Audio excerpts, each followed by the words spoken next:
With just a single text, it can bypass your phone's security and install spyware that grants complete access to your device. It can access every message you've ever sent. It can access every message you've ever received. It can access every photo, every video, every email.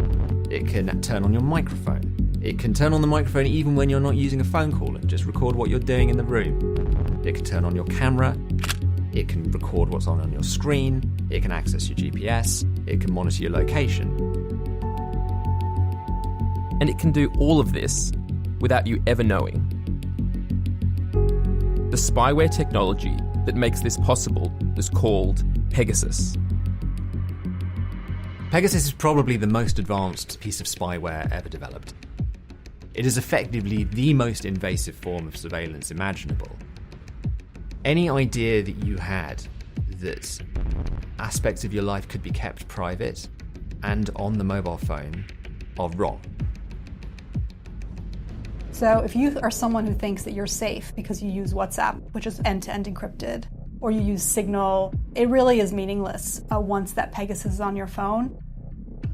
Pegasus can infect both iOS and Android, while remaining virtually undetectable.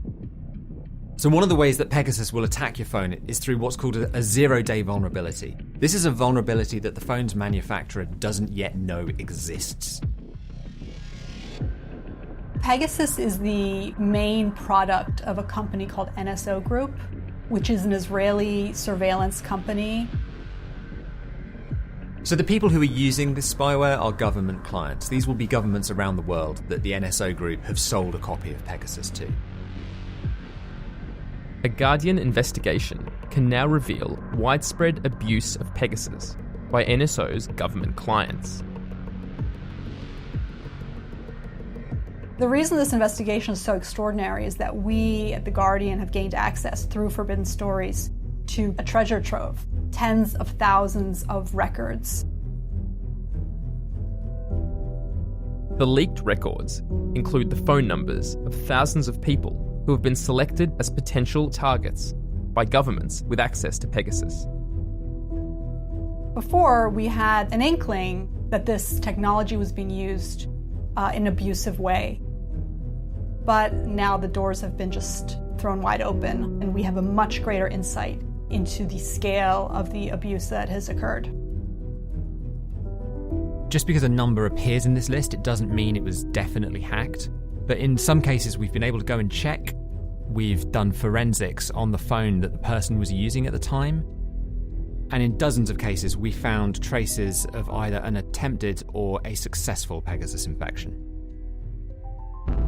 What we know about NSO Group and what they've said for years is that this is a law enforcement tool.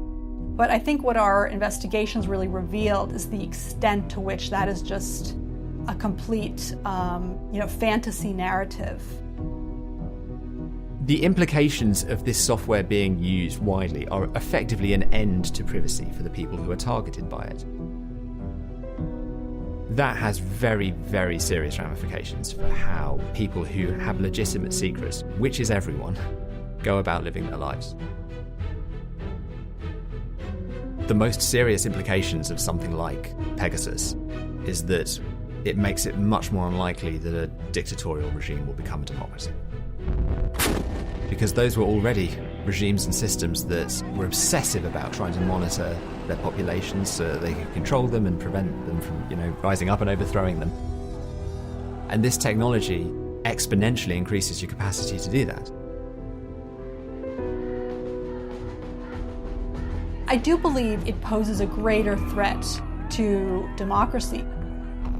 It's exposing that a lot of these technologies that we think are meant to keep us safer on our phones, and even if we're somewhat aware of it, that they're really not keeping us safe.